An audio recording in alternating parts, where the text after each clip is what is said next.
కాంగ్రెస్ లోని తాజా పరిణామాలపై జడ్చర్ల ఎమ్మెల్యే అనిరుద్ రెడ్డి కొన్ని కీలకమైన వ్యాఖ్యలు చేశారు. కొండా సురేఖ ఎపిసోడ్ పై స్పందించిన ఆయన మహిళలు కన్నీరు పెడితే ఎవ్వరికీ మంచిది కాదన్నారు.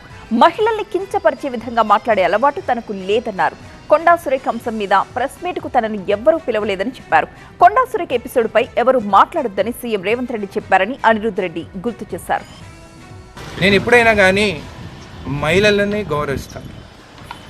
నేను మహిళల పైన ఎప్పుడు నేను ప్రెస్ మీట్ పెట్టను. మా ఇంట్లో కూడా మా అమ్మ 10 సార్లు తిట్టినా కానీ తలకాయ వంచుకొని తలకాయ కింద పెట్టుకొని వింటాను, కానీ నేను మాట్లాడను.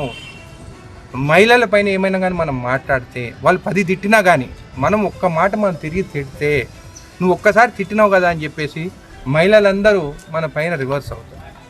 మహిళలు వాళ్ళు కన్నీరు పెట్టుకొని ఒక్క చుక్క కానీ భూమిపైన పడితే ఆ చుక్క సునామీ అయ్యి ఆ సునామీలో మనం కొట్టుకుపోతాం. కాబట్టి నేను ఎప్పుడైనా కానీ మహిళల పైన నేను ఎప్పుడు ప్రెస్ మీట్ పెట్టను. వాళ్ళు తిడితే నేను అక్షంతలుగా తీసుకుంటాను, కానీ నేను ఏమీ అనను. మీరు చూస్తే సీఎం రేవంత్ రెడ్డి గారు వచ్చిన తర్వాత ఒకటే మాట చెప్తున్నారు, ఆ విషయం పైన ఎవరు మాట్లాడొద్దు, కొండా సురేఖ గారి ఇష్యూ పైన ఎవరు మాట్లాడొద్దు. ఎందుకంటే క్రమశిక్షణ కమిటీ వాళ్ళు ఆల్రెడీ వారు ఎంక్వైరీ చేసి వాళ్ళు ఏందనేది కూడా రిపోర్ట్ ఇచ్చినారు. కాబట్టి ఏఐసిసి నిర్ణయం కానీ పిసిసి ప్రెసిడెంట్ నిర్ణయం కానీ మా సీఎం గారి నిర్ణయం కానీ ఏది ఉన్నా కానీ దానికి మేము కట్టుబడి ఉంటాం.